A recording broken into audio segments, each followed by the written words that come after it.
But anyway, are you good, Jack? Yeah. Have we been recording? Yeah. Oh. Hi, everybody. Welcome to the Huge Movie Podcast, the only movie podcast that does not support the one China policy. My name is Chris Carfaro. Alongside me, we have Connor Garrigan. Hello. John Gallagher.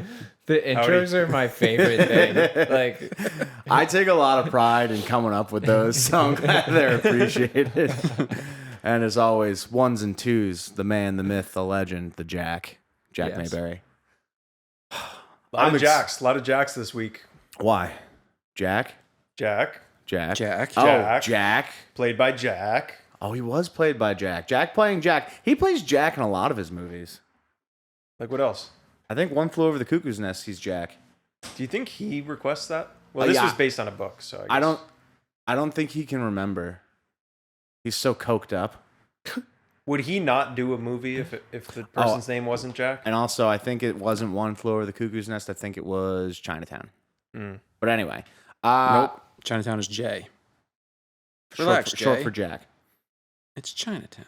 No. In my mind, it's short for Jack. Anyway, guys. We got a huge one today on the Huge Movie Podcast. But before we get into it, John, do you have something for us? Oh, I've got a little something for us, guys. Oh, go. It's the synopsis surprise.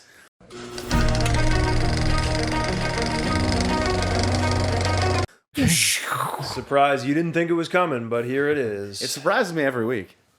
All right, so I have to dig a little bit on this one because, well, first of all, it's a 2008 film. Ooh. I'll start right there. No Country for Old Men. That's a good guess. It's also 2009. So, on Rotten Tomatoes, there's one critic review. It was a 3 out of 5. But there's 500 plus audience reviews. And the audience score is 70%. So I'm going to read some of these reviews for you guys. Okay. See where we get. There's with one critic review? One critic review. And she was,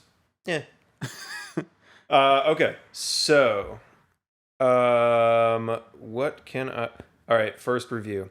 Oh, just stop. No way. It's boring to watch. Another review. I love this movie? Question mark, question mark. Passion of the Christ? Okay, they weren't even trying. This was unfunny and even kind of annoying. Could not believe and was not expecting this to be like a typical bad channel movie and a typical bad unoriginal Christmas movie too. I was going to say The Room, but that's not it. I get the feeling Dan Schneider was pissed that they aired the final episodes in the wrong order, so he made this to end the series properly. Ooh. Luckily, it's a decent finale to a decent Camp series. Rock. Nice try. The Hannah Montana movie. Awesome conclusions, one of my favorite TV shows. This is kind of fun. wait, it's called Awesome Conclusions? No. Drake and That's what I Josh. thought, too. No. Wait, is it Dan Schneider's the Nickelodeon guy. an The animation? Fred movie. Is it an animation? It's not animation. Not as good as the show and lacks realism. However, it's an ideal movie to watch during the holidays, and it's very enjoyable. Zoe 101. Christmas. Zach and Cody. How can I Christmas. dislike a film based on the show that defined my life? Uncontrollable laughter. I loved it. That's so Raven. This movie is dumb and terrible. It's like that because it's a kid's movie. I understand that, but I have to admit it was funny. Keenan and Kel. Wow, that was a ride. roller coaster. Secretariat. Ned's Declassified School Survival Guide for Christmas. Terrible as are all Nickelodeon movies based on TV shows. The toying with a formula that works and lack of a laugh track makes this a sentimental, unfunny, and all-around bad movie. The problem is I can't think of any live action Nickelodeon stuff. All that. One of the I was gonna funniest say all Christmas that. movies on TV. It's about two boobs who try to give a group of kids a Christmas of their life while their parents are away. Didn't you say Drake and Josh? He did say Drake and Josh, yeah. Christmas? Like iCarly? Drake and Josh Christmas movie? They weren't even trying. It's not even iCarly? Oh, I read that one. Oh my god, wait. Can you give us an actual synopsis? What's the boy band? The boy band from that Nickelodeon show. BTS? No. Okay, what else can I Isn't say? it Big Time Show or something like that? Big Time Rush. As Christmas approaches, Walter and Audrey leave for a tropical vacation, leaving their kids, Drake, Josh, and Megan, alone at home. Drake plans to hold a party on the roof of Josh's workplace, the Premier Theater. John, fuck you. Josh's We boss, said- Helen, approves. He said Drake and Josh. The Drake and Josh movie?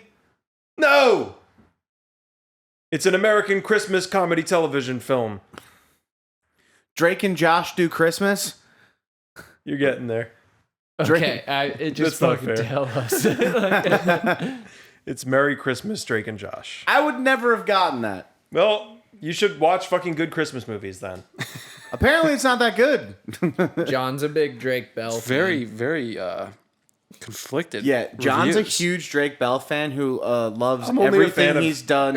I'm a fan of since his the personal show. life. Yeah. John was so afraid the Isn't he other missing month right now? where he was He's missing, and I Pretty think sure. He was yeah. missing less than 24 hours. Oh, he was. Yeah. Didn't he what did he do actually? Did he kidnap someone? What? Yeah, there was something weird. Yeah, it was very strange. And then he moved to Mexico and tried to be a Spanish movie star He and didn't. changed could see like that. his, If anyone his could do it. personality and everything. Yeah. He didn't Hola, it is kidnap. me, Drake. So basically, he was like, there was like a young girl who was like 14 that he was like grooming, and God. some things happened. That's What? right. He was just brushing her hair? Sure. Yep. And then Josh didn't invite him to his wedding. And he was Oh, pissed yeah. about that. I'd be pissed. We grew up together. I wouldn't invite that person to my wedding. Drake Bell or Josh Peck? Drake Bell. Drake Josh Bell. Peck is a fucking icon. Why? Because you're afraid that Drake would steal your girl? Yeah, because she's also 13. That was fun, guys. All Thanks right. for that. Recently, sorry though, for being an asshole His there. whole Yeah, YouTube, that was rough. His whole YouTube is like him explaining his songs and a lot of Spanish stuff. Oh, really? Yeah, yeah. Oh, that's Interesting. weird. Jack follows Drake Bell on YouTube. Yeah. I was Josh following the Peck's whole like- situation. Josh Peck goes on and just talks about all of his drug use as a child star. Yeah. I missed Yeah. all of Nice. this. Yeah. I wouldn't have thought that about Josh. I thought his only drug was He's got some food. pretty crazy stories. How do you think he lost all the weight? Good for him. Wasn't working out. It was cocaine. Good for him. I mean, it's way more fun. And Yeah, I gotta go on the Six. cocaine diet if that's the case. Well, that was Casablanca fun, guys. and The Shining. Seamless transitional. Yeah, today's matchup is a good one. Casablanca versus The Shining. The Shining was one of my favorite movies of all time. I would say it was probably up there in my top 20. But having revisited it, I don't know if I can make that statement anymore. Interesting. I know, and I was a little upset too. I'm the exact opposite. Really? It's only getting better for me. Wow, this is Yeah. exciting stuff. Yeah. I didn't watch The Shining. I was too afraid. I didn't want to Yeah, watch it it's alone. really not- In this Some people- context, that's I watched probably... I think it's- Casablanca, but I was like, I don't think I could do The Shining by myself for 2.5 hours. I think Not The in his Shining house. is fucking Yeah, no. terrifying. Like the first time I watched it, I was scared shitless. Yeah. I get scared less and less because you just know what's coming. But some people don't get scared at all. I'm Like Stephen King saw it and he was like one of the reasons he hated it was like, this isn't a horror movie. yeah. Like he's like, this isn't scary. I don't know why people are so scared. So I think it connects with people in different ways. Yeah, I'm one of the people who like it's definitely suspense thrilled, and I would say I'm not terrified of it, but I'm like filled with a sense of dread the whole time, just because of like the pacing of the movie, and it's one of the things that I don't think a lot of horror movies, especially in like the supernatural style horror movie, do.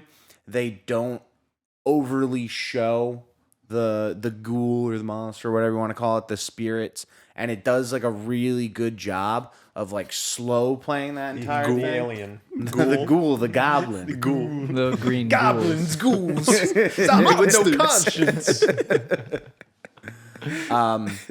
But yeah, it's like one of those things where you don't even know if he's just going stir crazy, if the hotel's really possessed until like the climax of the whole thing. Yeah, man. So the slow burn aspect of it's so good. Yeah. But again, I wouldn't call it like a horror movie. Well, yes, it is a horror movie, but I wouldn't call it like it's not your horror movie. Not by in today's terms, right? I mean, Right. Yeah. Yeah. That was really good. I Yeah. really liked it too. It was the Yeah. first time I saw it. I mean, Really, Yeah. Pretty awesome. both movies first time. Both movies first time. Both Okay. movies I thought were really good. Yeah. We'll discuss both. But yeah, Well, Shining, say what you told me before, or no, what you texted in the group about Casablanca. what I said about Casablanca was this is proof that I don't just hate old movies. It's actually that Hitchcock fucking sucks. And anyone who likes him to is the an list. Yeah, I say fuck Hitchcock. Like, definitively. FAH. After watching Casablanca, fuck Hitchcock. Yeah, and Hitchcock's sucks. movies were 20 years after this, and they were so much worse. That's what blew my mind when Yeah, you this is said an that to me old movie. before. Yeah, this is 45. 42. North by, 42?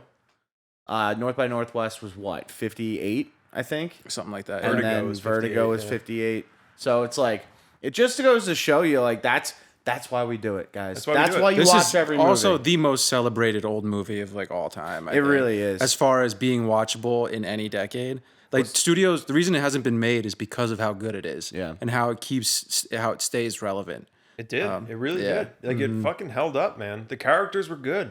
The script was good. And I think that's like the only movie before 1960 that's even in the top, like, 3/4 of this bracket. I think most. Thank God for that. Yeah, this is a 52 rank. Like, to have a movie from the 1940s be a 52 ranking, that's Yeah. insane. So- I also read, like, with both of these, I feel like we talk about this every time, which is really interesting. Both of these were like, when they came out, they were kind of like iffy reception.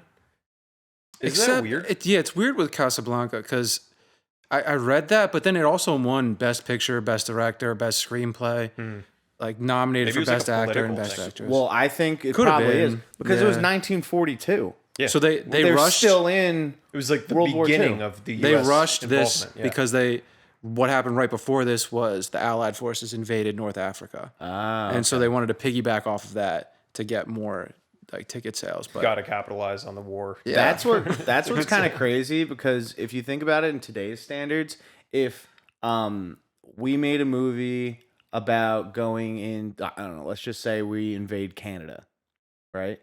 If there was a movie, I mean, we do know these examples. yeah, but Where you're going? they wouldn't like the movies would be changed or pulled if that was the case. I don't know because recently, like don't know with the about that. Iraq War, we saw movies the entire time. But that is during the Iraq War and post Iraq War. If this happened at if the start of the Iraq War happened at the same time as this movie coming out, I think it would be received a little bit differently. I read online that they're making like a new one called Casa Sudan. Jesus. How are the levels, Jack? Levels are good. Oh fuck. All work and no play. But for those who don't know, The Shining is a 1980 psychological horror. Also a quote machine, as I like to Yeah. call these movies. Both Directed of them by are quote machines. Yeah, I have it in for both of them. Directed by Stanley Kubrick, made a lot.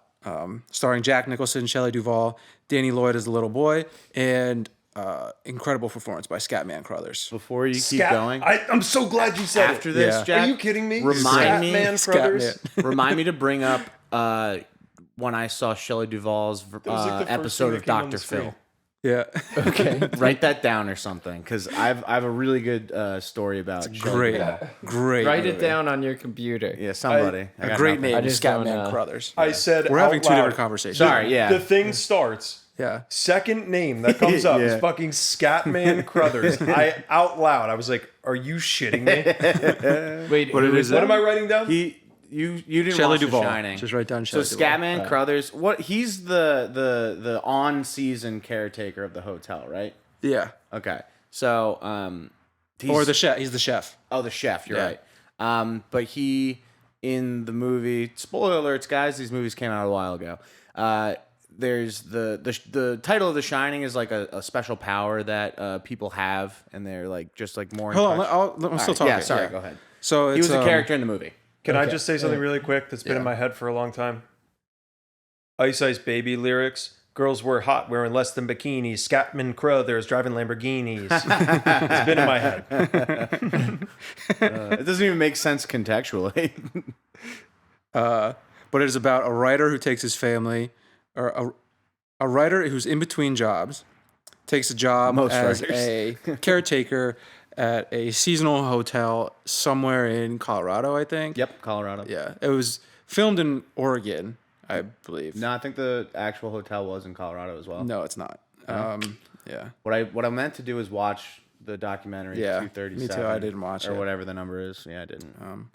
But yeah, and the hotel is either haunted or he experiences cabin fever and winds up killing his whole family or trying to kill his yeah. family. Yeah.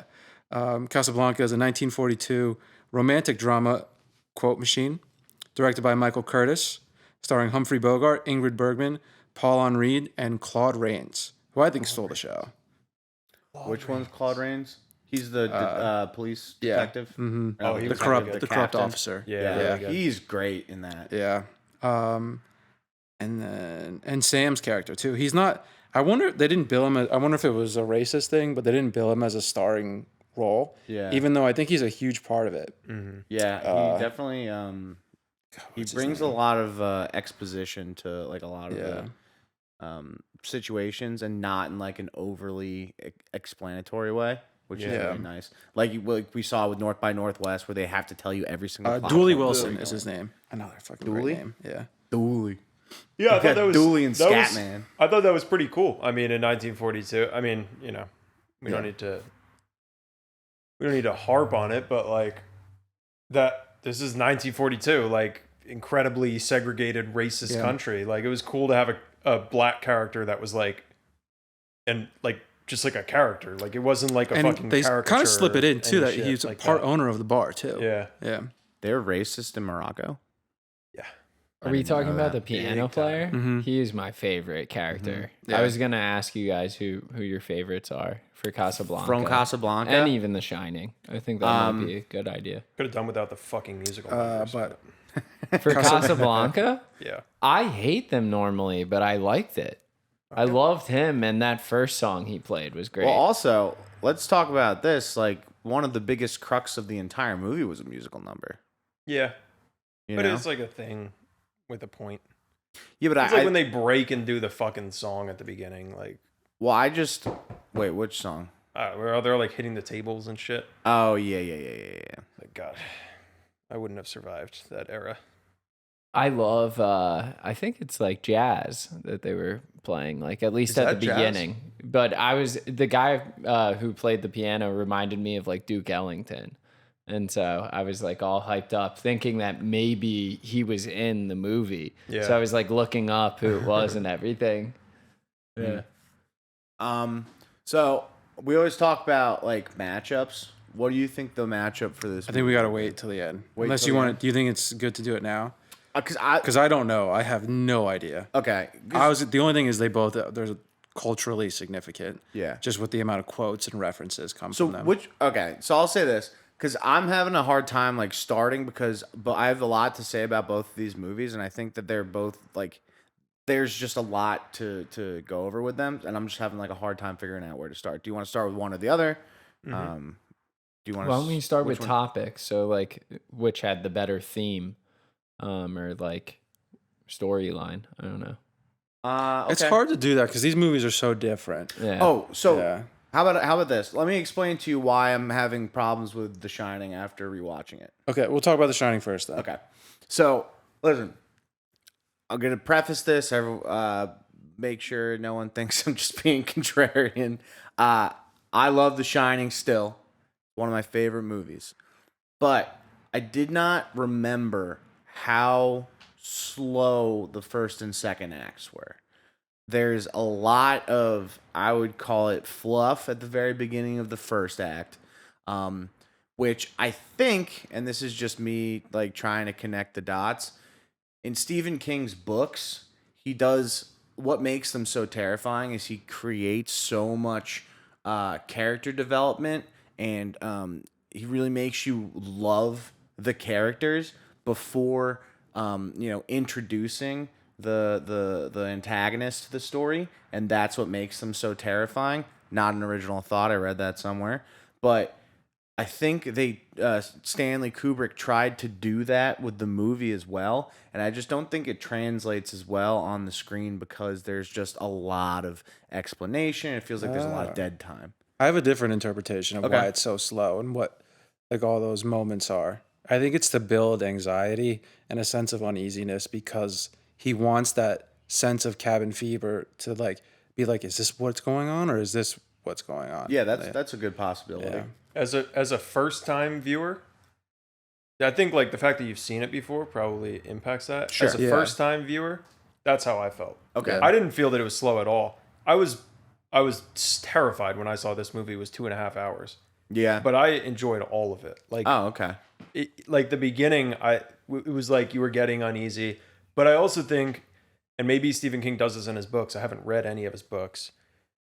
I didn't feel like they did a good job of endearing you to the characters, especially him. No. He was an asshole from the beginning. I hated him from the Jack. beginning. Yeah. The other two, maybe. I mean, the kid was such a weirdo. I actually didn't give a shit about him. But the wife, I did care about. Yeah. I felt bad for Yeah. her. That was really sad. So Stanley Kubrick really emphasized how helpless she was yeah. in this, like the way he told this story. And that's like annoying in a way, but also makes you really like care for her.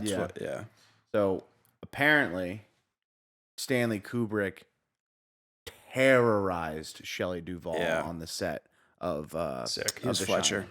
Yeah, and I think also they were playing like a lot of pranks on her during filming and stuff like that. And I think a lot of because I looked it up, she not only got nominated for. No, I don't think she got nominated for an Oscar, but she won the I think Razzie. She did. She won the Razzie for Worst Actress, and they actually took it back because of all the information that came out about how during the filming Stanley Kubrick was such an asshole to her. I didn't think she was bad. I No, thought she not was at good. all. Yeah, I thought she was great. Yeah, Good I for didn't. the Razzies, at least taking Yeah. it back. Yeah. That's nice. Yeah, but I think you see that a lot. I think there was one movie which I got confused with that someone won the Oscar and the Razzie, so it's like, yeah, I think they're just Stanley Kubrick was also nominated for worst director. yeah, which I think the directing on, if anything, the directing is really good in The Shining. Yeah. But going with the whole Shelley Duvall story, and I don't think that this is correlated to The Shining, but it's like a fun little theory if you want to put it that way. I was randomly watching Dr. Phil with my mom one day. I think this was like in high school, and I was like staying home sick from school or something like that. And Shelley Duvall was on Dr. Phil because she's like completely gone off the deep end. She's like over 300 pounds now, like has pulled a lot of her hair out. Like, I God, think that's she's, horrible. yeah, I think she's like schizophrenic and all this type of stuff. Just real So bad sad. shit. Yeah, and I think a lot of that had to do with the torment from this movie. Jesus. That Yeah. sucks. And you guys are going to fucking pick this one to win? I don't think you can. I care pick about the this to art, win. not the artist. Holy shit. I care about a little bit. Very little, it's but hearing terrible. someone ruin their life. Is like- Stanley Kubrick known for I doing think it was, yeah. shit like that? Yeah, Yeah. he's known to be like a tyrant director. He's a Fletcher. Yeah, yeah. I don't know what that 100%. means. Fletcher from Whiplash. Whiplash. At the Oh, I same forgot time, all the she. names. Not my typo. How often do you think actors or actresses will say, "Okay, you know what? That's enough. Like, I don't need this movie that I think bad." it's hard. I think So- unless you're like a superstar, it's pretty hard because it's such a a tough market to make it in, you know, Yeah. or a tough business. Rather. Stanford prison experiment, man. Yeah, exactly. Fucking What's appeal to that? it's like the thought that appeal to power really like takes over people's psyches. There was a Stanford University ran a prison haven't heard of this? experiment. I feel like I have, but I don't remember. They so refresh me. arbitrarily just put people in guards or prisoners as like a, it was like a, Oh you know, yeah. It was like supposed to be supposed for to be like, like a very whole month, right? fake Yeah. study thing. Yeah. And they just put him in this thing. And then like immediately it like devolved into the prisoners like being helpless and like not, you know, like And the guards almost abusing like their power. like they like learned like they just almost couldn't help themselves. And then the guards were There's like, two abusing their power. movies. yeah. Um, The Adrian yeah, Brody like, one about is a fun romp. That's Crazy. So nuts. Yeah. I remember hearing. But it about also that a blows while ago. everything so out of proportion. We should Yeah. watch that. Yeah, I would. One of my favorite things on YouTube. The new is- one's pretty good too. Oh, really? I don't think I saw that one. But there's this channel on YouTube. I forget what the name of it entertaining. is, but they just go over all historically like really fucked up science experiments. It's one of my favorite watches. Nice. Yeah. later text that to the group because Yeah, I it's want like to watch that. it's like painfully something or other. I'll figure it out. But so Shelley Duvall had been suffering from mental illness her whole life. Okay. The treatment so it's from fine. Kubrick didn't help at all. It definitely made it worse at the time, but I think it was also being an actress in that time period. Oh yeah, for Yeah. sure. I'm sure they were treated a lot worse. It really sucks. That's really sad to hear. I didn't know that. As What they were the should have been. pranks? Anyone know No, what the I don't pranks were? It wasn't pranks. It Like was just he was very hard on her. dumping blood on her head. And like, Yeah, making fun Releasing of her in front rats of in her prom. dressing room. Like Just animal carcasses as soon as she walks into her dressing room. you know how last week we talked about how I was with like American Beauty, how I felt like I didn't really notice the directing. I just thought it was a really well written movie. This is one where I mean, obviously you notice the directing so much. Directing is such a huge part of it. Like it's like the biggest feature of this movie. It's so cool. Like the directing of it is so cool. The set is just so cool and interesting. dude. Like the set is like a character. Like It's- that's such a fucking dude, there's so many pretentious, cool stupid shit thing to about say. this. No, but that's like the whole idea behind it is Yeah. the building itself had a life force. Yeah. And like it technically is the antagonist of the whole movie. Yeah. yeah. It's awesome. And like so there, you know how when they're filming Danny like on the Tricycle? tricycle, The carpets? and like none of the hotels, none of the hallways make sense. It's like very disorienting. Everybody thinks it's like, I think it kind of is on purpose, but they had very limited space in the studio they were filming in, and they just filmed what they had. They didn't really like do this to make you feel uneasy. It was just like, oh, if we do this, and then as they're editing, they're like, oh, you actually, it kind of works for the movie too. So they just didn't care. So did they film some parts in the studio and some Most of the inside scenes Yeah. are in the studio. not? But they That did- they hotel, actually there's, like, had no the se- hotel. Yeah, but there's like nothing makes sense. If you look at Oh, that wow. hotel, nothing on the inside makes sense for what that hotel looks like. Okay, so most of it Yeah. is actually sets. Not, Yeah. Wow, I didn't know that. Yeah, I Yeah. didn't know that either. Is The Shining the movie with those twin girls? Yep. Yeah. Okay. They're not twins. I'm definitely Yeah, they're happy not I twins didn't in the watch. I would have been actual movie. freaking out. Yeah. Yeah, they're just sisters. Gotcha. It was Yeah. scary as shit, man. They're British. But while you said that, let's talk about like all the pop culture stuff from The Shining. I mean, you There's have tons. so many like scary tropes that come out of this.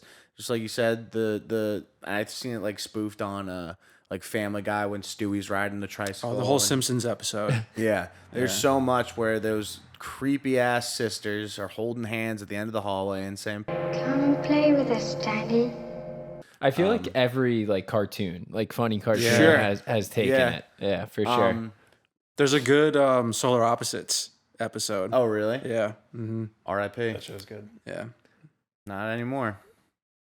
Will I it think come it's done. back? I feel like Maybe not.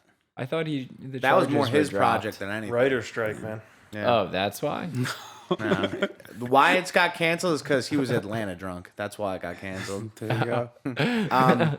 But also, and I kind of have hate like grown to hate this song and hate this guy, but Jared Leto's band 30 Seconds to Mars, The Kill is all just referencing the Shining movie. It's so Really? sick. Yeah, it's there's a- actually a sick music video. One of my favorite restaurants Oh, in just Jersey the City. video, not the song. The video, yeah, yeah. One of my favorite restaurants in Jersey City is a whole Shining theme. Really? Dude, Which yeah, one? I just figured that out. Oh, I was really? going to talk to you about that before. Yeah. Which Because I restaurant? I had saw no it. idea until Brittany told me like when we first started dating. Wow, because when it showed it on the typewriter, I saw one word where it said Doughboy Yeah. and not Dole Boy, and I was like, wait, that looks like the same font. Yeah. That's crazy. And if you go to the restaurant, it's like very understated. Like I didn't even know, and I ate there before. Oh, I want to go. But so it's sick. It's because it's a good restaurant too. It's really good food. Haunted, but Yeah. But like the maze is like the wallpaper. There's typewriters everywhere. Like it's gonna be so cool when I go back there. Yeah. Now. I can't wait to go. Let's all go this weekend. yeah. Except We can't. you and Jack. One of the other things was the last thing where they zoom in on the photo. I saw Yeah. that. Like I've seen that spoofed in Community. It's so fun. Like I never even knew that happened actually in this movie, but Yeah. like it was so funny when they did that in Community. I knew what they were trying to do. Right. But this was actually where it came from. I had no idea. Yeah. South Park did a great episode too when they were like locked in a Blockbuster. I think Stan's family all bought a Blockbuster, and then Randy goes crazy inside the Blockbuster like Jack from The Shining. And every single time I see the last scene where Danny's running through the maze and he's like, "Danny, I'm coming," in South Park, Randy just keeps going, "I'm coming, son." But then, to bring it all full circle with the pop culture references, when Jack breaks down... Here's Johnny is in Yep, Here's everything. Johnny. That's a reference to Johnny Carson. Johnny Carson. I knew that. So Johnny Carson found out about that because he didn't see the movie. Not a lot of people saw the movie when it came out. So it was like 10 weeks after he saw it. Not a popular movie. Johnny Carson found out, got that footage, and played it at the beginning of one of his episodes, and just didn't talk about it. It was just like a joke. I love that. Yeah. So this wasn't big when it came out? But was Stanley Kubrick he was big. So he was actually coming off of one of his yeah. worst movies, Barry London. I always forget how to pronounce that. I don't know. So like he was kind of falling on a little bit of hard times as far as critically speaking. So this was kind of like a departure from all the movies that he made previously to that. It was his Punch Drunk Love right before this. Yeah. Oh, okay. It's a better Punch Drunk Love than Punch Drunk Love. No, this is There Will Be Blood. Yeah. Oh. This is his comeback. It's not as good of a There Will Be Blood. Not that. Or I don't know. I forget the order of PTA's movies, but whatever. Yeah. But it's cool. A lot of directors, I feel like, sometimes when they're kind of considered down and out, they come out like swinging and make some of their best films. Like if you consider this movie for Stanley Kubrick, if you think about David Fincher, like although it was it was a movie from Aliens, but his success started coming through commercials, and then he came out with Seven right after that. I think was his next movie. Oh wow, that was right. That was after. I That was think. his only movie after Aliens. I think so. So that was Wow. his return. Yeah, and there's one other one that was on the tip of my tongue. Oh, Dan Schneider when he did Big Fat Liar. Jesus. Yes, exactly. Don't Except knock he's not back Big yet. Fat Liar. It's I- a great I'll never film. be back. Literally wouldn't. That's one of the best movies of all time. Muniz and Giamatti. Oh, I got a good idea for But this. it's real cool because like I think everyone's kind of like a sucker for redemption arcs, and to see a great director like Stanley Kubrick, I mean, he's got plenty of other movies up on this list. It's awesome to see like when people kind of have their backs against the wall, they're able to come out of this stuff. Yeah. It's like a great redemption album when a band does like a great, Yeah. Yeah. Exactly. I love that shit. Oh, the other one I was thinking of is Tarantino. It's not as obvious, but people didn't really enjoy Hateful Eight that much when it first came out, and then his next movie was Once Upon a Time in Hollywood. Yeah, that's a good example too. Yeah. So it's really cool stuff. I mean, this movie just has a lot of like cultural significance, a lot of significance for me, just like falling in love with the horror genre, because I was always a big pussy when it came to horror movies, and this was like such an artful attempt at a horror movie that it kind of brought me into the genre more, and I was willing to give it more of a chance. It's credited as being like a founding father for like that elevated horror like genre. That it's just such a shitty term now, but I don't know another way to call it. And I was also, about to ask, like, how long has like horror movies been a big thing? Like, were they originally Since they could make like, movies, man. Really? Yeah. Like, Since I know Dawn Frankenstein, of the Dead, like or Night of vampire the Living stuff, Dead. but Night of like the Living then, Dead. like they've really done a great job with them. Yeah. I'm a pussy. I hate horror movies Yeah. for the most part. Like, I was even afraid when I was in high school to go see I Am Legend, like, because I thought it was that a one's horror pretty movie. rough. That Oh, one's, I mean, that's that so one's sad. scarier than this. Than like if you're afraid of jump scares and shit, Hate like, them. Yeah, this movie's not a lot of jump scares. Yeah, it's like anticipation. Yeah. But just funny sidebar. I went to go see I Am Legend with you and Dylan in the theater. Yeah. Yeah, and as soon as the opening credits rolled for like upcoming features, I just got the worst nosebleed ever, and I spent like the first 10 minutes trying to get my nose to stop bleeding. So that's fun. But yeah, to Connor's point, like, I mean, how long have scary stories been a part of society? Right? It's like when you have common themes, then when you have the ability to make that theme a piece of art, like they're all gonna come at the same time. It's just you know, I don't know.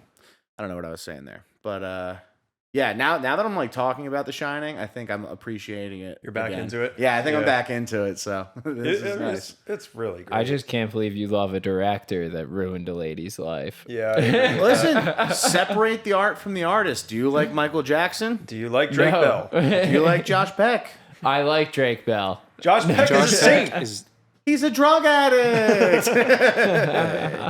He should Nothing be wrong in with prison. Yeah. I, Drugs are bad. I think my one knock, on Josh Peck. his body's too nice. I think my knock on whatever this Schindler's movie is, The Shining, the Shindling. My knock was like, I wonder if the Stephen King book gives a little bit more of I wish there was a little bit more of an understanding of how this stuff actually pieced together. Like, Yeah. I don't need a movie to explain everything to me. Like, Right. I watched Lost. Like, I don't need everything to be explained. Yeah. But I think like it actually didn't give you really much at all, any sort of like logic to like explain a lot of the things that happened. It never really gave you any of that. So that was like the one thing. I mean, it leaves everything mysterious and ambiguous, and that's fine. But I'm wondering if like Stephen King had more of a cohesive idea of how these like different kind of things like fit together. Yeah. I don't know. So actually, The furry giving a blowjob, that completely isolated. Like they didn't even have any other Yeah. rooms where weird things were happening. That was weird. yeah. Well, it's just again the whole thing's like a whole mind fuck, and that last sequence is basically her just having every part of her mental state destroyed by this house or this hotel. But to your point before, so there's like you can keep going. I was just gonna say, so Stephen King hated this, not Really? like this movie, Really? so much so that Still? yeah, so much so that he made a movie himself. Probably sucked. Yeah, it wasn't that good. I mean, it's not up on the. It was like a IMDb limited top 100 TV list. series. That's it was what it split was. into like it's split Not into not a movie. but it was filmed as a movie, and then they showed it as a limited series or whatever. Yeah, but I think it was like much more. I think he was a producer on it, so it was much more his vision, and just didn't really receive the same type of. One of his biggest criticisms, which I think is his biggest criticism because he made the movie, is that Jack's character in the movie is a lot different from the book. In the book, he's a much more tormented alcoholic, very regretful of the choices he's made and his disease. The movie kind of goes into that, but not really. He's just unlikable from the start, and you can just see he's a broken man, and that's it. And Stephen King also didn't like the casting of Jack Nicholson because One Flew Over the Cuckoo's Nest was right before this, and he's like, the whole thing in the book is that Jack slowly goes crazy, and you don't really see it coming. In the movie, because it's Jack Nicholson, audiences were going to just be like, oh, this guy's about to go nuts. Yeah. And that's how Jack Nicholson kind of played it, too. It is. So, but that was Kubrick's intent. I don't think Kubrick wanted you to like him at all. Yeah. I think he knew that audiences needed to just hate this guy. Yeah. Or just be like, something's off. Also, probably gay. Kubrick? Yeah. Oh, really? No, not Kubrick. Jack Nicholson's character. Jack Nicholson's character. Yeah. Jack Torrance. Yes, Jack Torrance. In the first scene where he's interviewing for the job, before everyone comes to meet him, and he's reading a magazine, Playgirl magazine. Which also leads to question whether or not he didn't only physically abuse Danny, but maybe sexually abuse him. Got that from a documentary, not my original idea. And that could be why he like So that's hated one. it. It was like so spiteful Clip to his wife. it. Moving on. This brings me to one of my favorite things about this movie now. I love Bud Light. Yeah, we know. It's all the only beer I drink now. But my favorite thing to do with rewatching this movie is pick because there's so many theories of what's going on and so many different specifics that each type of theory focuses on, that I like to pick two of my favorites and try to watch it for those theories to see what I can pick up on. And my tours, there's two ways you can go about it every time, which is it's a ghost movie or it's more grounded. And the one with the ghost movie is like a persistent evil theme, where the Overlook Hotel is an evil entity, beginning with its history of being built on an Indian or Native American burial ground. The defense of the building from attacks, which likely resulted in more death, all the way to the Grady murders, which happened a couple of years before Jack comes into the picture. Jack chooses, due to an already damaged psyche and a damaged view of himself, to embody the evil that has always existed at the hotel, the same as Grady did. Danny's shining is really a way to show Jack's torment and deadly choice to the audience. Not just a superpower just for a superpower, but because this evil always exists, the shining is always there for someone to be able to see it who doesn't get consumed by it. The picture at the end only exists after Jack's descent into madness and ultimate demise. He is now absorbed into the demonic nature of the Overlook Hotel. I love that. That's what I came up with this time. And then a more grounded Wait, one. you wrote that? Yeah, but I took it That's from I took it from a bunch of places. So Oh, fuck you. a more grounded one is just like this story is more of an allegory for abuse. So Jack is a victim of self-torture from a damaged psyche who ultimately succumbs to a severe and deadly case of cabin fever. Every ghost he sees, there is a mirror present, which is true. The ghost is a reflection of his inner demons, every ghost, and his inner monologue of how much he hates himself. Danny's shining is the inherited trauma from Jack, coming from the alluded to abuse and more subtly mirroring Jack's idea of himself. Halloran can see this because he also has experienced similar trauma, race, or whatever, even though it is not specifically explained. Much like a hurt person can easily identify another hurt person, Wendy's visions at the end symbolize that she has now become completely pulled into Jack's madness. I like that too. And the yeah. picture was just Oh. kind of thrown in at the end, like for Kubrick to be like, ooh. That's my favorite to explaining. give you, like, Old-timey yeah. photo club. Yeah. Because he's never explained the picture. He's never like, And he probably won't ever either. Because he's dead. yeah. Good. Whoa. Abuser. No, that was very well done, Connor. I didn't know how you had it in you. That was really good. You're very literate. No, I'm not. I don't know. That sounded very good. Speaking of theories, one of my favorite little theories in this is that Kubrick, and this is a big conspiracy theory, but Kubrick was bragging about his involvement with faking the moon landing. Yeah, I love that. It's so I love the cool. kooky theories. Yeah. 'Cause who knows? Like, who knows? But it's very cool to think about. When Danny has the ball rolled to him out of nowhere, and he's wearing his Apollo 11 sweater, and he's, like, standing up like the rocket's taking off. People, and then the pattern on the carpet kind of looks like a launching pad from NASA. People always theorize that he's actually just like saying, "Ooh, I faked the moon landing. You guys don't even know." Nice. And then I think the next movie after this is 2001: A Space Odyssey. And that's more of like just right on the nose, like, haha, I can make space look awesome, you know? So it's just fun stuff to think about. That is fun stuff. I really hope the moon landing wasn't fake. Would that change anything? So much of your Probably. life Yeah, for the most part. How? based on that knowledge. I just feel like then no one's ever been there. Probably not. Yeah. If no one's been there, Earth is flat. Earth is I think you're right.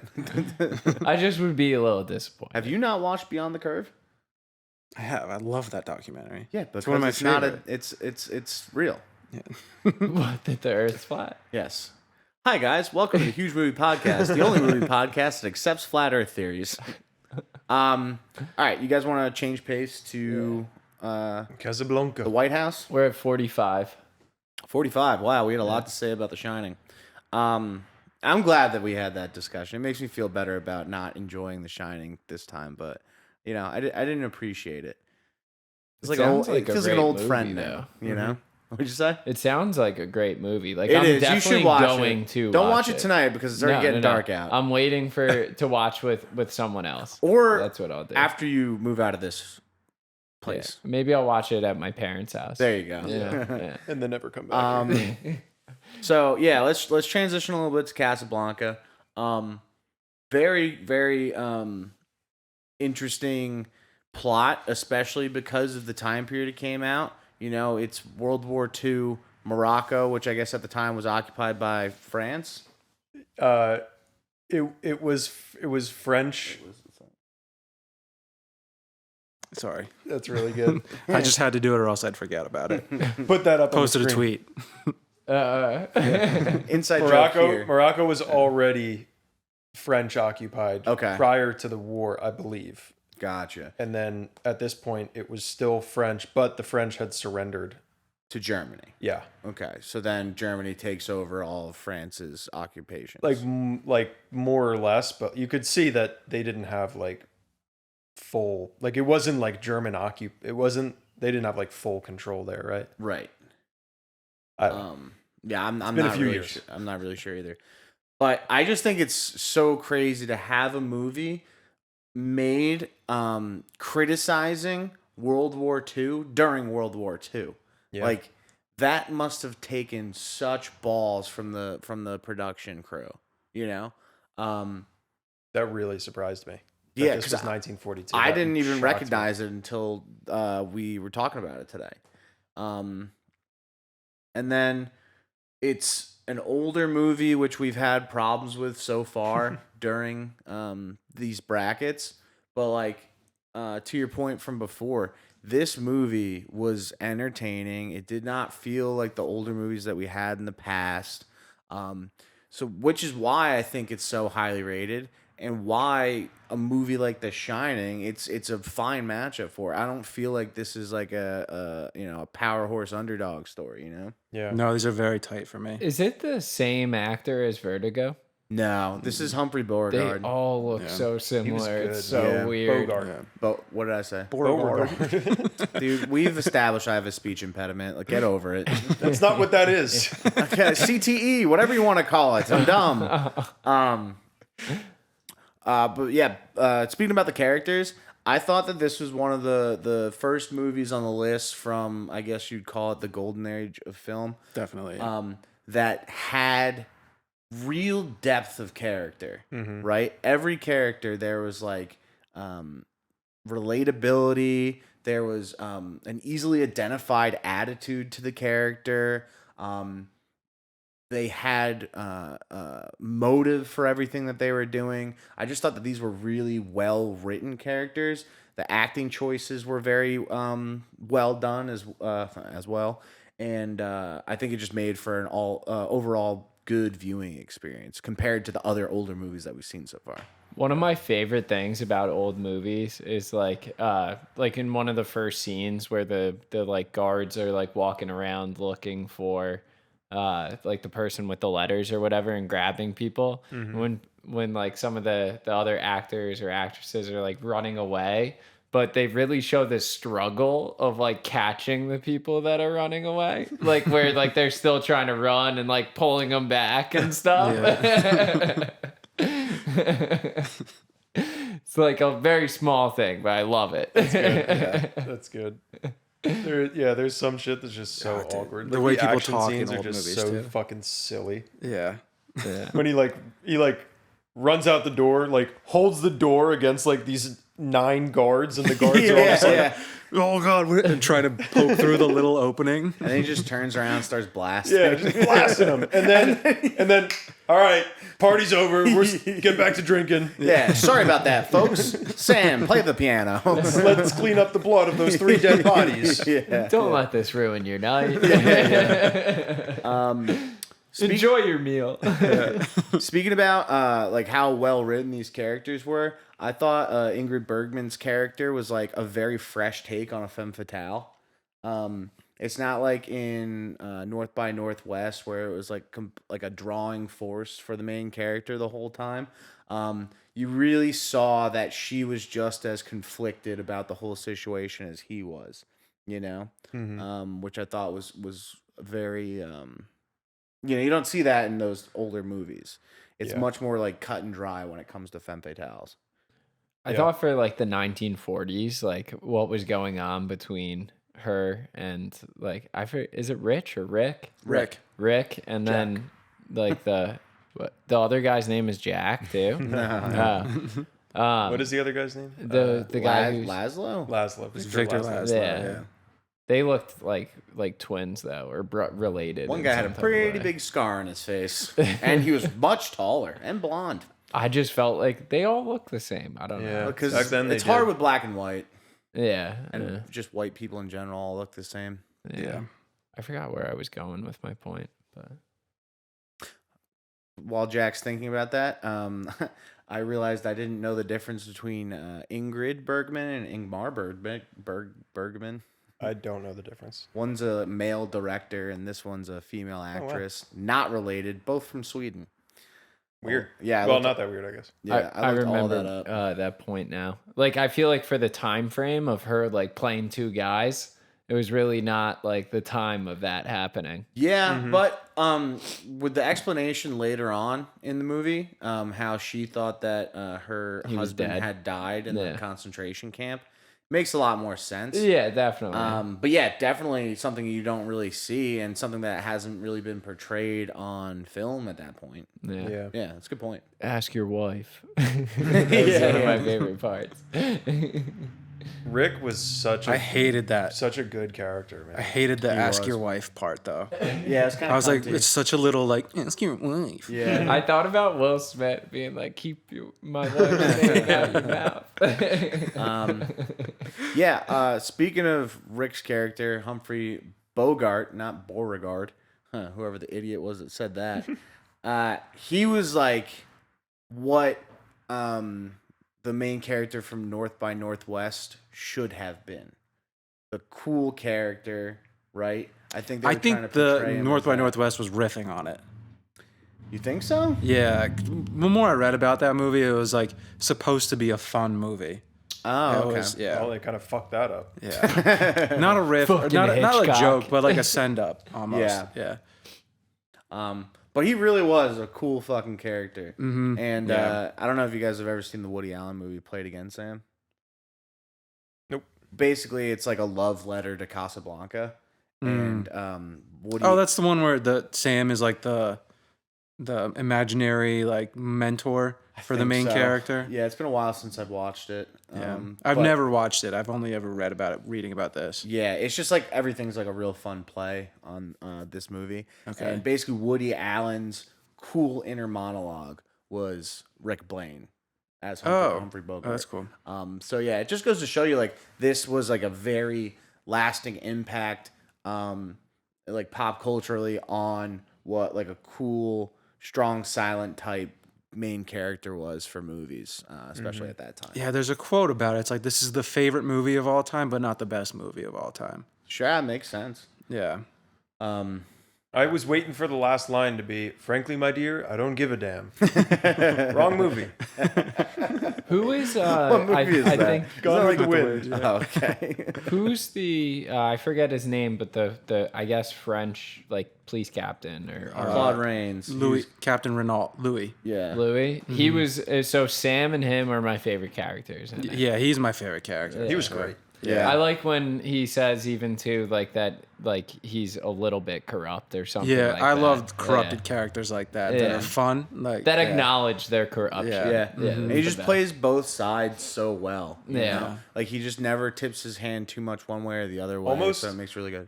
Jack, Dare I say, almost Hans Landa a little bit, We're good. good? Okay. We're 54. Perfect. right? Towards the Hans end. Landa? It's the what's his Christoph Waltz's character in Inglourious Oh, yeah. Basterds. name? Right, like playing. I mean, it's Yeah. different. Nah, Because yeah. Hans Landa's terrifying. as This sinister. guy's like, this Yeah. guy's not sinister. And also, like, he didn't play both sides until he knew he was fucked. yeah, Yeah. This guy, throughout the entire movie, was like, I see you doing that over there, but I'm also going to be hanging out with these Germans. I'm not going to step on your toes either way. yeah. Yeah. I think he he also- he I cared think he- more about Rick than, Yeah. than the Yeah, because they have Germans. the Yeah. war and stuff like He's that. like, I know you And have also, the he is letters. French, right? Yeah. It was So, proof like, that he's some Nazis obviously- are good. Yeah, they bring people together. So like as a French person, he obviously doesn't like the Nazis, but he just wants like to make his own life easier. He's Have you met the selfish and French? huh? Some of the French like Nazis, man. I've never. Some met the Americans French. like Nazis too. He's like the all is fair in love and war and like type character. Yeah, exactly. Yeah. But very cool. But now that you mention that, John, I bet some of like the character traits from Christoph Waltz's character in Inglourious Basterds. sure. I wouldn't be surprised if there was any influence off this guy. I mean, they do feel at least spiritually similar. They're both very charismatic. Yeah, and that probably just comes down to the actors, but very, very fun. I wouldn't be surprised if he said this was an inspiration for how he chose to do that role. Yeah. He kind of reminded me of Connor and I's grandpa. I don't know if you ever Yeah. get that from these movies I sometimes. get Humphrey Bogart does. For me. Yeah. Rick. Yeah. Was Like the this- way he talks The way he a little talks. bit. Yeah. Yeah. That's a good relatable reference for all of us. Yeah, Whatever. But no, because Connor Rick is and from I New having a York. moment. Fuck you guys. Our grandfather's from New Jersey. It's kind of like yeah. they're both around the same age. Like grew up around the same time. So there's also a lot of pop culture references. No, he's way older than our grandfather. Yeah, he's Yeah. Chris is like, okay, enough. at least I've never met your grandfather. Yeah. At least a whole generation older. Yeah. Easily. So, a lot like The Shining, this had a lot of pop culture significance throughout the years. Signor Ferrari, who was the owner of like the rival bar or whatever, The Blue Peacock or whatever? the Blue Parrot. Blue Parrot. Yeah. He was actually used as reference for Jabba the Hutt in the Star Wars movies. Yeah, and like, That's I actually liked his character. yeah, Yeah. But that the whole is They that just ta- made fun of that he was fat. yeah, basically. Oh my But is God. that Tatooine, right? Yeah. Where Jabba the Hutt is. Yeah. Nobody inspired Jabba the Hutt. No, it wasn't tattooed. There's a lot of just kidding, inspiration. I think Pizza Hut was inspired by Jabba the Hutt. Pizza the Hut. Yeah, that's what I was going for, but I fucked it up. There's Here's Looking at You, Kid. Like you see that in a lot of movies all over Beginning the of place. a beautiful friendship. Mm-hmm. Fun fact, I'll play it again, Sam. Not the term. Yeah, I tried because I know that just from like hearing so many Yeah. contrarians going. That's not. Did that's you it." know? Yeah. But I tried to pick up like where people would have gotten that from, and I couldn't. It's when Sam and Bogart are arguing after she plays it, and he's like, "You played it for her, now played it for me," or something like that. Is that the That's line? it. Yeah, it's something like that. That doesn't. It's not even remotely close. No. It happens. People are Luke, just- I am your father. That's not a Yeah. line. It's not. No. Well, how's the line go? He says, "No, I am your father." Oh, really? Yeah. We do that a lot. I don't know if that's Is that correct. what the Mandela effect? I know that's correct. Yes. The Mandela Butterfly effect. effect. Yeah, there was a A shift. butterfly flaps his wings and someone gets a speech impediment. You played it for her, you can play it for me. If she can stand it, I can. Play it. There you go. Was this the first use Of the Mandela effect. of Round Up the Usual Suspects? Yeah. That's great. That's Yeah. great. Wait, I it did not is? expect Yeah. that one at all. That's insane. Yeah. Because The Usual Suspects is on this list. Yeah. Maybe that. Oh, no. We're not it's coming doing back. It's coming back, boys. No. For all of you fans of the Jack, defunct Make Me Happy podcast, when you send this to that's him- for you. Cut those out. Okay. Those- one burp. Don't give him the audio for those. That was one all burp. right. All right. Jack, leave it in. I I just didn't- burped too. There you I go. was trying to say. I didn't double support check here. this, but another fun thing about this movie is Michael Curtis is Hungarian and he speaks with an accent, the director.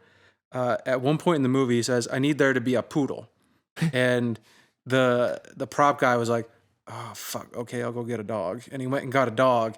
And the guy's like, "No, a poodle of water, a poodle." And so there's a poodle in there somewhere that shouldn't have been in the movie, but there is now. Yeah. Someone was really lucky that day going home with the dog. Yeah, that's funny. What else can we say about this movie? I like the way that they used lighting in the entire movie. I think that lighting, especially in black and white movies, are extremely important. And there were a lot of scenes where they basically just use the silhouettes of the characters to continue a conversation with a character that's still in frame. I can think of when it was early on in the movie when Captain Renee, right? Is that how you pronounce Renault. that?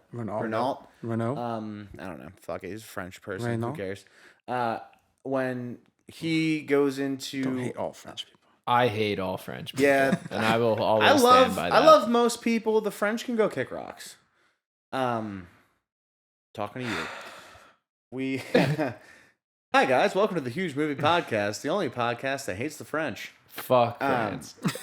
No, Fuck but them. what I was saying about lighting, when Captain Renault goes into Rick's office to follow him, when Rick gets the papers, I think, initially, they have a conversation, but Rick steps out of frame. But there's a spotlight that basically just makes a giant silhouette out of him, and you can still see them having a full conversation, but he's having the conversation with Rick's silhouette. I just thought that was a really cool addition. Later on, when Rick and Sam are in the bar by themselves, and it's been past curfew, you can see the spotlight going around the inside of the bar to kind of signify that they're there past curfew. They're like locked down in a military state. And they just use lighting in a very cool way to get a lot of their messages across, which is something that I think all good movies really have like emphasis on lightings if they have like a good DP, you know? Cool story, bro, but I definitely noticed the spotlight when they were in there. Yeah. But I was just like, that's weird. How many windows are letting the light go through? Like, I don't know if that's it was just on how I purpose was too, thinking. but Ingrid Ilsa always has like a halo, like a glow on her. I don't know if that was a lighting trick used specifically for her, but it was cool because you could see that she was the center of attention every time she was in the room. Yeah. She was 'Cause kind of that's all hot, Rick right, wanted. Connor? Weren't Yeah. you saying that before? Gorgeous. I really like her. She's probably not as hot now, but she was definitely hot back then. But speaking of that, I think that's with older movies they did that a lot with female characters. Because in North by Northwest they did a very similar thing with that lady. But not every scene. Most scenes it wasn't lighting; it was signified in green. Oh, okay. Yeah, it's like the drawn focus of the people's attention in the shot. I think they always wanted to be towards the Okay. female. I don't know if that's a femme fatale thing or if that's just Yeah. like an old female actress thing that they would do. I feel like it inspired a lot too, like even for future movies where they would have like a girl walking with like light and wind, like Yeah. the hair blowing and stuff. Yeah, because it's obviously like to signify beauty, you want everyone's eye to immediately go to that spot, and there's a lot of different tricks to do that. Yeah. And I think they just use lighting very successfully in this. I Because I think a lot of it was hard lighting, and then to She get that was halo, soft. it was a lot of soft lighting. Yeah. I have a different point, but I feel like the movie could have gone a whole different way if they shot down that plane. Yeah. Then That it would've just been turns into Olympus. Just a Has Fallen. heartbreaking ending. Yeah. Like it was all for nothing. Yeah. He gets arrested, plane shot down, Would have been Could have better. done that. Yeah. They could have had the family die in The Shining too. So now that we've talked about it a little bit, So I have some closing stuff for both. yeah.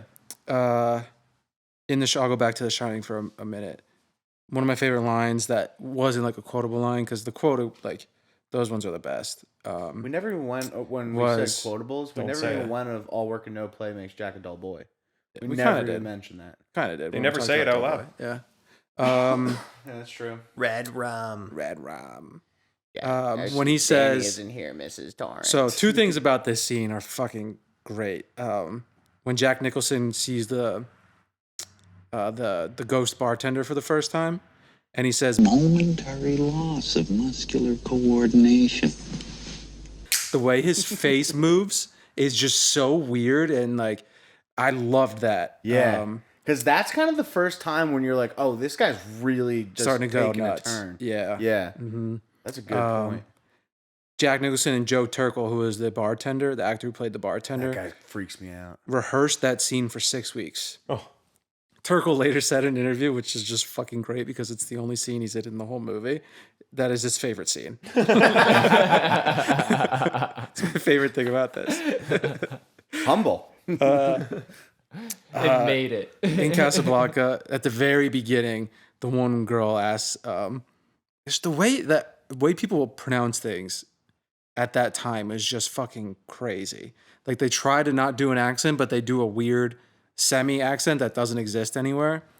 Where she says, Will you ask Rick if he'll have a drink with us? I remember that. love that. And then as honest as a day is long. Is that an old saying that I am just so. completely, because it's think just it what, is. 24 Pretty sure. hours? I'm Yeah. 24 hours honest. I don't know like why. I think it's just like a fun thing to say. Okay. Yeah, it's like it's an eccentric thing. Yeah. We should bring it back.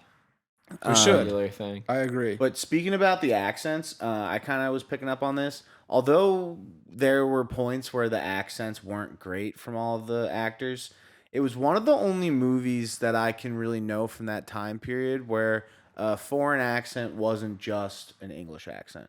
Because, that happens all the time. Like Gladiator, we had done previously. They just basically use English accents for everything, even though they're in Rome.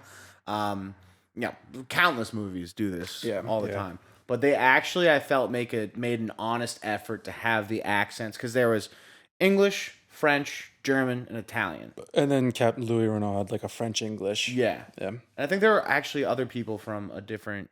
I think Spanish. Yeah. Spanish. Well, there was the one woman who she's like, when she was like, I'm from Bulgaria. That, It's like, I don't know if you are. That You was not sound a like good you're one. from Bulgaria. The rest of them, though, I Yeah. agree with you. But there was an honest attempt made. And I think that's like just... I think the whole movie was really trying to be relevant and historically accurate. Obviously, it wasn't historically. It was period accurate at the time. But I think that they just put like that much extra effort into it, which really endeared me to the whole movie. Like viewing experience. I also thought that first scene is so cool to like just immediately show you how diverse in terms of like the whatchamacallit, like the refugees and people who are escaping the war or people who have just made it there from all over the place. Yeah. Which scene? Just like that opening montage. Where they're showing all the people in the club. Yeah. Yeah, that was really cool. You know what? And That it wasn't like, didn't feel cheesy. Yeah. You know what that reminded me of a lot is the opening sequence. Not the opening sequence, but the long take from Goodfellas when they're going through the Copacabana. Reminded me a lot of that. Yeah. Which is very cool. Do you think South Park named Casa Bonita after Casablanca? Probably not. No. I think it's a real restaurant. Well, they made it a real restaurant, I thought. Preston, could you look that up? Dude. Preston, where'd you go? Oh, he graduated. He doesn't accept college credits as payment anymore. Oh, We no. had to axe him. Yeah, We killed him? just like Preston- Jack Torrance. Preston quit. Yeah, that's all right. He wasn't really doing much anyway. We had him on retainer for about 3 years during COVID, and I think he just fed up after all of that not getting paid.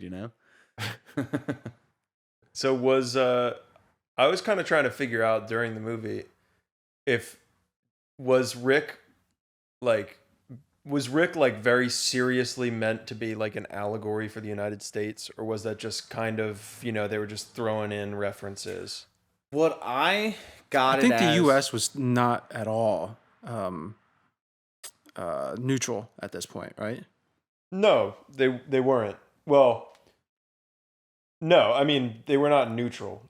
Oh, But but it's you're still- saying, okay, I see. What you I mean, they yeah. went through almost all of World War I like that, and then World War II started the same way with this kind of push and pull in the U.S. of, we should be isolationism, blah, blah, blah. So, obviously, I mean, there were clear references right from the beginning to that, but I'm wondering if Rick was, like, intended throughout the whole movie as, like, could you interpret this whole thing as allegorical, or was it just, like, they made some references? I think and that was it? you can definitely draw those conclusions because I remember at one time when he's talking to Laszlo about always fighting a losing side or something like that, or the underdog side rather, which might have been a direct reference to the United States' involvement in World War I, like late in the war.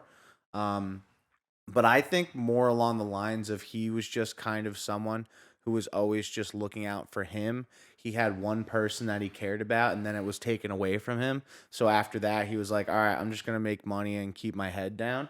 And then once Ingrid Bergman's character returned, it brought that spark back into him where he's like, all right, I want to live for something more than just for me. And all of that sounds like a great allegory. for Yeah. the U.S. Well, that's what I'm saying. in war. Yeah. Did I Yeah, it say does. it was not this? No. Oh, okay. no. Yeah, I think it's perfect. He does help out a little bit before. Like, he takes the papers. He Yeah, but helps out those two. But it's that was always after she selfish got for there. him. Like that's a way to make extra Oh, money. I thought he was sympathized towards I don't think he was refugee. fully I think he Yeah. was sympathetic, but obviously didn't Yeah. want anyone to know. Yeah. I at the will beginning. always put my money on Black 22 now. Yeah.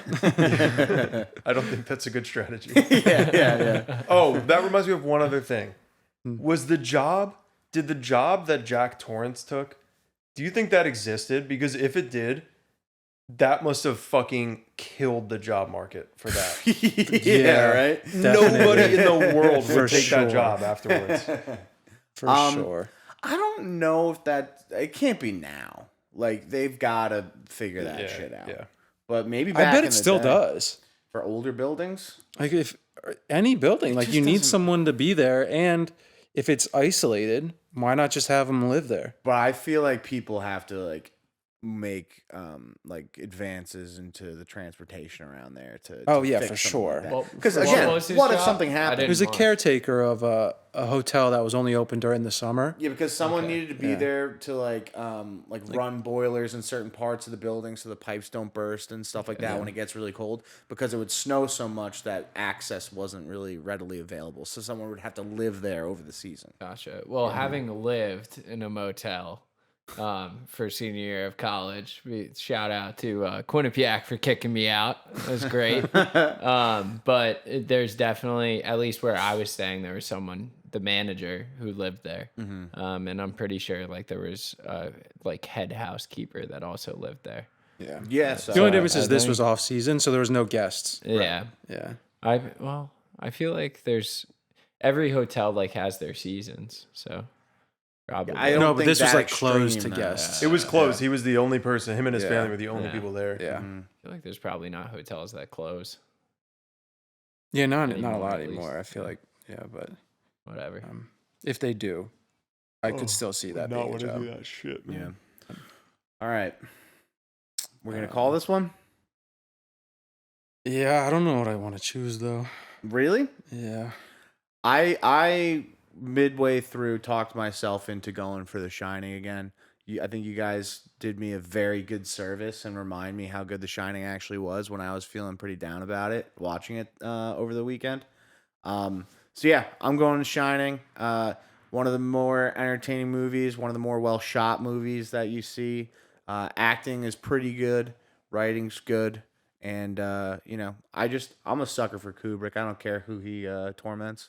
I think I'll stick with because I was originally going to say The Shining, and then talking about Casablanca, like, it's such a fun. Also, I love the way they say Casablanca. Casablanca. It is a fun movie though. Yeah, it especially for a movie from the 40s. So easy to watch again. Yeah. When do you have a movie that's that much fun from that time period? It's hard, but I'm sticking with The Shining. I'll stick with The Shining. Well, I want it on record. I'm giving credit where credit is due to this movie for showing me that old movies can be good. Yeah. And I'm going with Casablanca. I think that's a real growing moment for you, John. Thank you. Thank you. So now later on in the list, will you watch the other? Fuck no. We got to get you on some Kurosawa though. If nothing but for the Bare Naked Ladies. Like Kurosawa, I This like is that film. kind of shitty. If it wasn't Forrest Gump, I would just say let's move Casablanca on because I would want to watch it again. But it would beat Forrest Gump for me, and it doesn't deserve to just get a gimme. Let's move In- both No, of those no on one- no ahead one of did- Forrest Gump. We don't need to watch that shit. Nope. No one gets a pass here. Yeah. Okay. What did you think before you watched both these movies? Did you think that Casablanca, being from 1942, would have had such a good showing? What do you mean? Like, do you think you would have voted for Casablanca just on looking at it? No. Hell no. Have you seen Forrest Gump? Yeah. Oh, okay, so that's I can't more vote, informed. but from what I can tell, just like looking at the time of which movies we talked about more today, it seems like The Shining deserves to win. Also, no one said you couldn't vote. I said I couldn't. Vote. Okay. I just feel like you it's didn't not watch right it. You didn't because I watch didn't it. watch The Yeah, Shining. yeah. Okay. I think The Shining Jack definitely. has been disenfranchised. I believe in rules. No, but I honestly think like Forrest Gump is just again when you create these We'll talk matchups, about it later on. Yeah, but when you create these matchups, it's such a different style of movie that you really don't know until you compare them. I also feel Sure, like I just know I've seen you can't Forrest Gump a boot bunch of Forrest Gump. Like the bracket's the I bracket. Yeah. Yeah, the exactly. No, I rules. wasn't gonna boot Forrest Gump. Them's the rules. That it is the rules. Them's the rules. Yeah. So I guess The Shining moves on. All right, congratulations, Jack Nicholson, Shelley Duvall, and Stanley Kubrick. Moving on to the round. The of underdog. 64. We have not passed a lot of overdogs in this entire thing. Overdogs. Is that not what they're called? It's exactly what they're called. Yeah. Yeah. Joker was one of the only overdogs. Whiplash. All right, I lied. Mostly overdogs. Yeah. All right, awesome. So that's moving on. It's gonna face Forrest Gump in the next round. I think we're gonna mix it up next episode, right? Yeah. Okay. What are we doing? Favorite Guy Ritchie movie? We're gonna watch The Covenant, and then we're gonna figure out which one. The Covenant. The Covenant. The David Duchovny. It's actually Say the title. softer. The Covenant. The title of it is actually Guy Ritchie's The Covenant. So Oh, okay. That Oh, makes he's one of sense. them. yeah, no, not usually. So it's weird. Noah Baumbach's Guy Ritchie's The Covenant. So yeah, we're gonna change it up next episode. We're gonna have a little Guy Ritchie off. I see it again. What? One flew over the cuck. You got to change the font size. Fuck it. I like it. I like One Flew Over the Cup.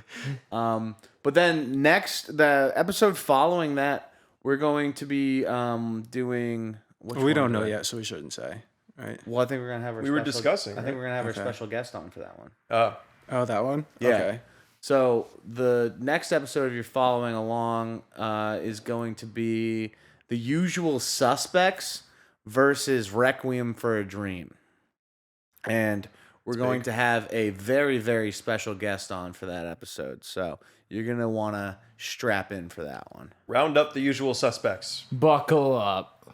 It's a pretty good send off having that quote and then going straight to the not straight to it, but Yeah, that was the coolest thing I read about the movie. I think this time that I didn't know when I was watching it. What? The Usual The Suspects. Round Up the Usual Suspects thing. That was the first time that it was used? Yeah. But yeah, any last words, fellas? Ah, there it is. Usual Suspects 41, Requiem for a Dream 88. You know what I have to say. Suck my dick while I fuck that ass, right, John? If that ass is Citizen Kane. I'm definitely deleting that. All right, guys. I'll always have Paris. We'll always have Paris. Here's to looking at you. Frankly, my dear, I don't give a damn. All right. Fuck Citizen Kane. Fuck Citizen Kane. Peace.